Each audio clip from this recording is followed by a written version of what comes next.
with a smile on your face when you're moving from place to place. Good morning, good morning, morning, good morning, morning.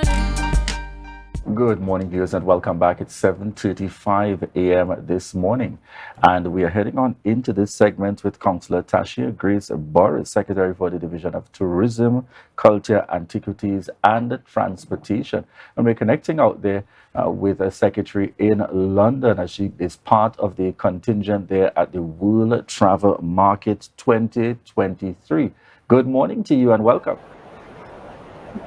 Good morning, Julien. Good morning to Tobago, all the viewers online, wherever they are. Thank you for having me on this morning. Excellent. So we're diving straight on in for the benefit of those looking forward to the continued upbeat. Tell us a little bit, in terms of giving us that overview of World Travel Market 2022. So last year was our year coming back out of COVID. It's the first time that World Travel Market was held since the COVID-19 pandemic. And as everyone knows, Tobago was the last Caribbean destination to open our borders in January. So a lot of the work that we have been doing in terms of having Tobago get back out in the forefront, in the hearts and minds of the UK population, those things would have been activated during last year and during the earlier part of this year. And this World Travel Market is a demonstration of a lot of that work coming to fruition. What Tobagonians can look for is that, well, certainly we just had a meeting with Food and Travel magazine, and they have done a 12-page spread on Tobago and on our indigenous cuisine and some of the familiar faces that we have known cooks the best food and makes the best sweets, and have highlighted a number of the accommodations on the island. We also have had several meetings with our media partners, meetings with other ministers of tourism to speak about collaboration with respect to marketing the destination. And certainly for us coming to World Travel Market every year, people ask the question as to whether or not it's value for money, but it's one of part of selling destination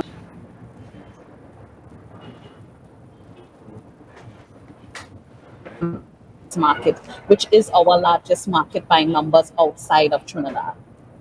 Right, of course, I like to hear conversations about promoting Tobago on an international market, because we have so many beautiful things to sell. Tobago is such a beautiful place, and our culture is so rich and diverse. And of course, you must talk about our cuisine. So I'm very excited to see where that conversation goes. As we go to the World Travel Market and we have these conversations, the follow-ups from last year and the conversations this year, I'd like to know a little bit about what are the objectives before we leave Tobago. What are our objectives as we go into the World Travel Market? What are we hoping to come back home to share with our population? I know we have already had the conversations are ongoing, you're forging relationships, your opportunities are opening for us.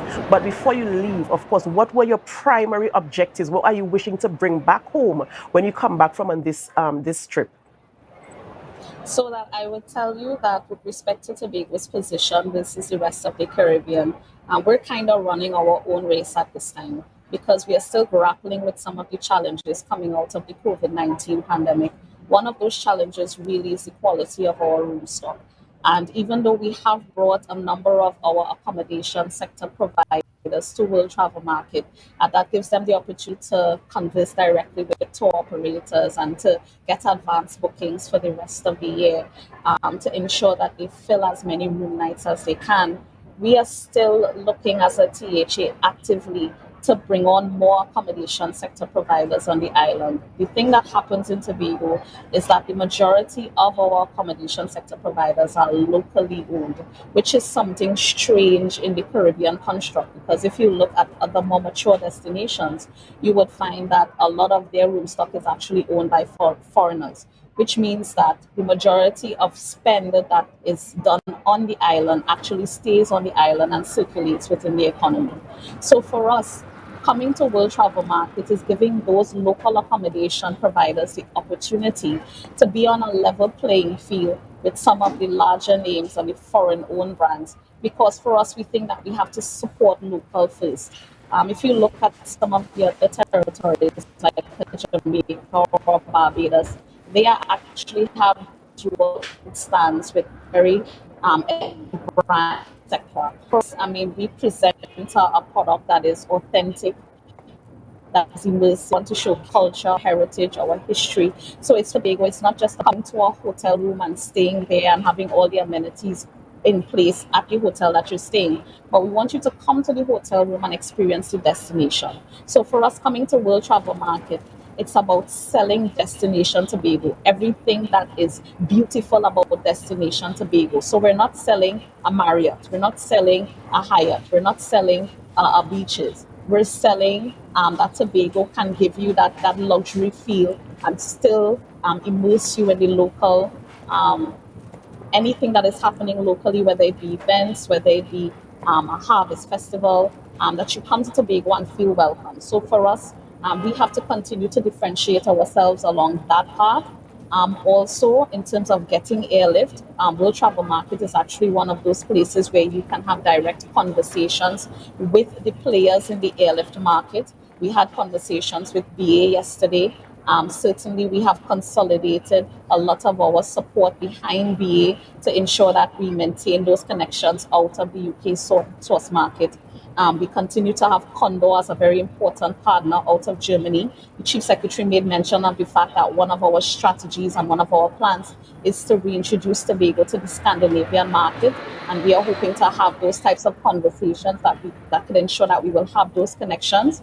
We also, as part of our stand build out, are doing some dual marketing with Caribbean Airlines, and I've been very vocal about the fact that I believe that Caribbean Airlines has to do more for us as a tourism destination, because they have a responsibility to both Trinidad and Tobago to sell our destinations. Tobago has marketed by itself this year. Trinidad is not present with us as part of the stand build out, unlike last year, but Caribbean Airlines is here, and certainly we will be taking the opportunity to speak to Caribbean Airlines about providing more regional connections to Tobago, more regional airlift out of Tobago that connects us to other Caribbean islands, because other Caribbean islands also have the benefit of having international travel coming into their destinations, and we think that this is a way that Tobago could begin to benefit aside from seeking our own direct connections. So World Travel Market gives us the opportunity to get into the room with the movers and shakers who make these decisions, get into the room with the people who can make things happen for the destination, and we continue to advocate, we continue to sell, we continue to showcase the best of what Tobago has to offer, and we continue to display the passion that Tobago has been known for. And I will tell you that we have been getting excellent reviews as to the stand build out, excellent reviews as to the entertainment that we have been providing, so that people could get that taste of Tobago. And certainly we are seeing that appetite, that growing appetite for the destination, and that is something that we would want to continue to take advantage of. Secretary, I'm happy that you spoke about airlift in particular. Tell us about those efforts to ensure that, as some say, to try to avoid the hustle and the bustle, and really looking at those opportunities for direct flights coming to Tobago and then going across to Port of Spain, versus the reverse. I come into Port of Spain and then struggle to get a flight to come across to Tobago. Are those considerations also being looked at in terms of speaking and interacting and the discussions with the relevant providers at this time? Most definitely, because when you look at the dynamic that used to exist years ago, if you had to get airlift into Europe, if you were from Trinidad and Tobago and you had to travel through Europe, you had to come to Tobago, so that you would have we had a number of flights out of the European market, whether it be UK, whether it be Germany, whether it be Scandinavia, Sweden, these places. We had all of these European airlines were flying into Tobago, and we want to get back to that place where we're able to provide that diverse airlift out of the island as well as directly into the island, and that Tobago becomes a hub for travel to the European region, again, for even Trinidadians who are trying to come over. So for us, again, it's all a matter of ensuring that Tobago is part of the conversation, that we get into the rooms, that we establish the partnerships with our Caribbean neighbors who have so far supported all of our efforts to continue to grow our tourism product. Because having sat at CTO meetings and having established very, very robust relationships with regional tourism ministers, they are ready, on board, willing and able to help Tobago showcase itself on a wider scale. And they have pledged their support in terms of creating connections between Tobago and their countries, and we are pursuing those conversations aggressively.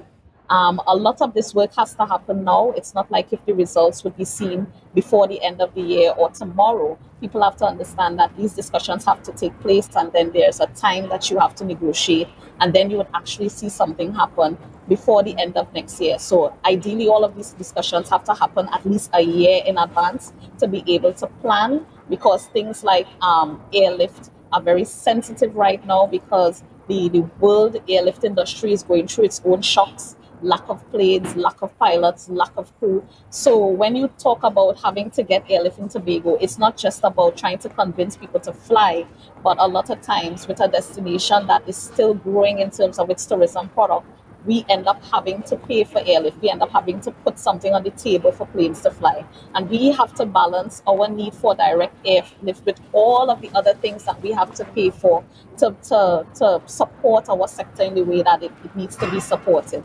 And certainly this is a plug for more investment to be made in the tourism sector, not just from a THA standpoint, but we believe that we have to attract more foreign direct investment. We have to attract more investment from the private sector. It's a collaborative approach that is required, but the THA, most definitely, we are doing our part to see that we can get into the rooms, have the conversations, secure the deals, and we will have to just simply find a way to put the resources out there to pay for these things to happen. All right, ladies and gentlemen, we've been talking with Councillor Tashia Grace Burris out there in London, England, promoting Tobago on the international stage, and also making negotiations on our behalf to ensure that we enjoy the fruits of their labor, you know. And the most interesting part, Councillor, is when you spoke about selling Tobago as a brand and as a product instead of selling international brands. And I like that very much, because I think that we do have something that is very unique, very, very indigenous to Tobago, and our product and our brand can stand on its own once it's well marketed and promoted. So congratulations to you and the team out there, and we hope to hear much more from you as you continue to have these conversations that will position Tobago in a better place on the tourism scale, where we'll be seeing more coming into Tobago, not just visitors, but of course our economy improving as a result of these conversations that are being happening there. You know, all the things that we have to offer, of course, people are coming to enjoy because of conversations you are having. So we want to say thank you so much for bringing the information, for updating us, and for keeping us in the loop, and of course for making those negotiations on our behalf. Thank you so much, ladies and gentlemen. We're going to go to a short break before we continue conversations with our guests here in studio. But of course, we invite you to share the live, share the live, share the live. We'll be back.